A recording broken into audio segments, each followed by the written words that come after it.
ഇവൻ തെറ്റിക്കുന്നതിന് ഇവൻ പഠിക്കാൻ മേടിച്ചു വന്നു. അതിനാണ് രണ്ടാം പഠിച്ചു കഴിഞ്ഞാൽ പിന്നെ തെറ്റത്തേ ഇല്ല. അതെ, അമ്മ എങ്ങനെ തെറ്റിക്കൊന്നുമില്ല എന്ന് നമുക്കറിയാലോ അല്ലേ. ഇവിടെ ഏറ്റവും കൂടുതൽ ഫാൻസ് അമ്മയ്ക്കാ അല്ലേ. അതെ, 100K ഫോളോവേഴ്സ് ഇൻസ്റ്റഗ്രാമില്.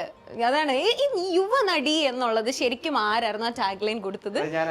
യുവനടി. അതാണ് ഏറ്റവും ഹൈലൈറ്റ്, യുവനടി എന്നുള്ള ടാഗ്. ഇവിടെ ഒരാളുടെ ടാഗ് എന്തായിരുന്നു? ലോകത്തിൽ എന്ത് ചളി അടിക്കാൻ വേണ്ടി വന്ന ഗന്ധർവൻ. അതെ അതെ, അത് വേണം. ഓക്കെ, അപ്പൊ ഇവിടെ വരുമ്പോ ആദ്യം തന്നെ കാണുന്ന ഈ ഒരു സംഭവമാണേ. ഇത് ആരുടെ ഐഡിയ ആയിരുന്നു? നല്ല രസമുണ്ട്. നമ്മൾ കയറി വരുമ്പോ തന്നെ ഒരു ഗ്രേ വാളില് ഇങ്ങനെ ഒരു ഗോൾഡൻ ട്രീ വെച്ചിരിക്കുന്നത്. അത് ആരുടെ ഐഡിയ ആയിരുന്നു? ശരിക്കും ഞാനിവിടെ വേറെ ഒരു ഡിസൈൻ ആണ് ഉദ്ദേശിച്ചത്. അപ്പൊ പിന്നെ നമ്മൾ അവിടെ മേടിക്കാൻ സ്ഥലത്ത് പോയപ്പോ ഈ മരം കണ്ടു. അതാകുമ്പോ ആവശ്യത്തിന് ഓക്സിജനും കിട്ടുമല്ലോ, പിന്നെ ഞങ്ങൾ ഇത് സെലക്ട് ചെയ്തു. ഓക്കെ, ഓക്സിജൻ കിട്ടാൻ വേണ്ടിട്ടാണല്ലോ. നന്നായിട്ട് കിട്ടുന്നുണ്ടല്ലോ.